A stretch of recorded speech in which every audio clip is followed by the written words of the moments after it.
ఎల్లకాలం ప్రభుత్వం మీది కాదు, ఎల్లకాలం రోజులు మీయే ఉండవు చంద్రబాబు, అది గుర్తుపెట్టుకో. మీ పాపాలు పండుతూ ఉన్నాయి వేగంగా. ప్రజలు దీన్ని క్షమించని పరిస్థితుల్లోకి వస్తారు. ఖచ్చితంగా మీకు బుద్ధి చెప్పే పరిస్థితులు రోజులు కూడా ఉంటాయి.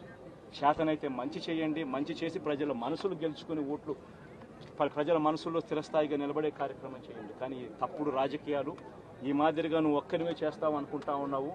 ఇదే మాదిరిగా కొనసాగితే రాష్ట్రంలో ఒక తప్పుడు సాంప్రదాయానికి నువ్వు నాంది పలుకుతా ఉన్నావు.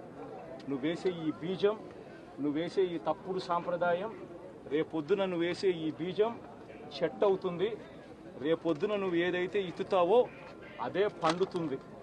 రేపొద్దున మళ్ళీ మీ గ్రామాలలో మీ కార్యకర్తలకు ఇదే పరిస్థితిని ఇదే మాదిరిగానే మళ్ళీ జరిగే కార్యక్రమాలు కూడా జరుగుతాయి. అటువంటి తప్పుడు సాంప్రదాయాలు దయచేసి ఇప్పటికన్నా ఆపండి. నాయకులుగా ఉన్న మనలాంటి వాళ్ళం ఇలాంటివి ప్రోత్సహించకూడదు. ఇలాంటివి ఎవరు తప్పు చేసినా తప్పు అని చెప్పే కార్యక్రమం నాయకులుగా మనం చెయ్యాలి.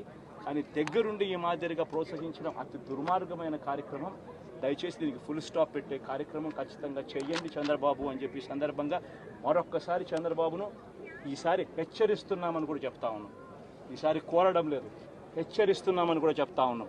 ఇదే మాదిరిగా జరుగుతూ పోతా ఉంటే మాత్రం ఎవరైనా కూడా ఊరుకునే కార్యక్రమం జరగదు.